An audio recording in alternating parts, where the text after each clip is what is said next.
এখানে হচ্ছে আমার এন্ট্রি পারমিট, তারা 24/7 আমাকে সাপোর্ট দিচ্ছে। থ্যাঙ্কস টু সাভি এডুকেয়ার আমি এরকম একটা মোমেন্ট আমার লাইফে ক্যাপচার করতে পেরেছি। 10 তো আমি দিবই, আমি পারলে আরো বেশি দিব। Hello viewers, welcome back to another episode of our success stories. আর আজকে আমাদের সাথে আছেন একজন সফল শিক্ষার্থী যিনি রিসেন্টলি আমাদের থ্রুতে একটি ভিসা সিকিউর করেছেন বিদেশে পড়তে যাওয়ার জন্য। চলুন তার মুখ থেকেই তার সাকসেস স্টোরিটা শুনে আসি। Hello Mushfiq. Hello. So first of all congratulations, অভিনন্দন তোমাকে যে তুমি বিদেশে পড়তে যাওয়ার জন্য একটি ভিসা সিকিউর করেছো। অনুভূতিটা কেমন? থ্যাংক ইউ সো মাচ আপু।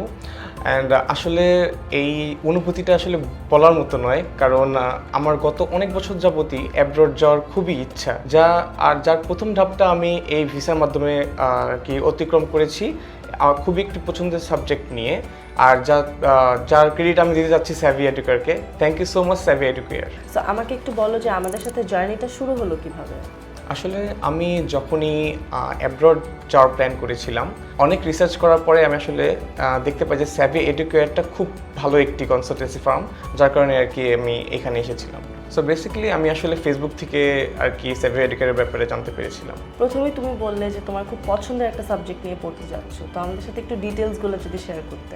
আমি যাচ্ছি হচ্ছে সাইপ্রাসে, এবং আমার ইউনিভার্সিটির নামটি হচ্ছে ইউনিভার্সিটি অফ সেন্ট্রাল ল্যাঙ্কাশায়ার, এবং আমার সাবজেক্টটি হচ্ছে ট্যুরিজম অ্যান্ড হসপিটালিটি ম্যানেজমেন্ট, এবং আমি যাচ্ছি হচ্ছে সেপ্টেম্বর 2025-এ, অ্যান্ড এখানে হচ্ছে আমার এন্ট্রি পারমিট।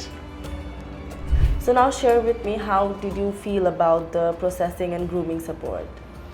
জি, আসলে অ্যাব্রডে যাওয়ার যে প্রসেসটা সেটা আসলে খুবই ডিফিকাল্ট এবং একটু লেন্দি।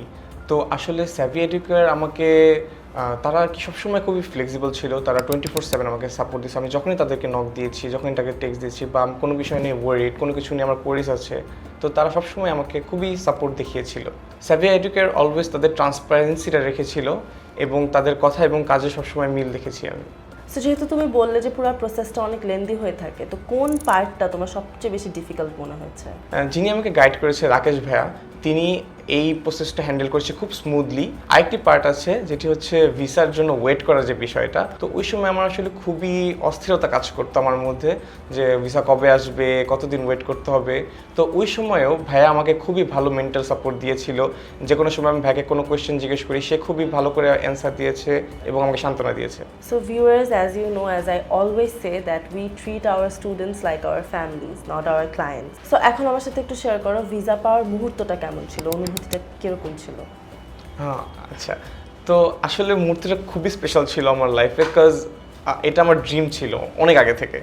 তো আমি আসলে বাইরে গেছিলাম এবং বাসায় আসি খুব টায়ার্ড হয়ে। তো এমন টাইমে আমার হঠাৎ করে কল আসে, রাকেশ ভাই আমাকে কল দিয়েছিল।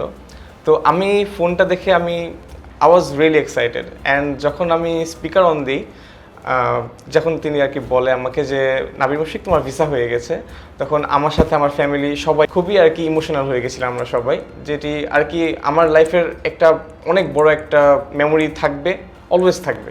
থ্যাঙ্কস টু সাভি এডুকেয়ার আমি এরকম একটা মোমেন্ট আমার লাইফে ক্যাপচার করতে পেরেছি। তো আমি যদি তোমাকে এখন বলি সাভি এডুকেয়ারকে on a scale of 1 to 10 rating দিতে, তুমি কত দিবা? 10 তো আমি দিবই, আমি পারলে আরো বেশি দিব, কারণ আসলে সাভি এডুকেয়ার আমাকে কোনো সময় তাদের ক্লায়েন্ট হিসেবে দেখেনি, তারা অলওয়েজ আমাকে একটি ফ্যামিলি মেম্বার হিসেবে দেখেছে। আর আমার কোনো সময় এটাকে আসলে এজেন্সি হিসেবে মনে হয়নি, আমার অলওয়েজ মনে হয়েছে আমার নিজের ফ্যামিলি। সো মুশফিক, তোমার মতো দেশের বাইরে পড়তে যাওয়ার জন্য আগ্রহী যেসব স্টুডেন্টরা আছে, যারা এখন হয়তো তোমার এই ভিডিওটা দেখছে, তাদের জন্য তোমার ছোট্ট একটা অ্যাডভাইস কি হবে?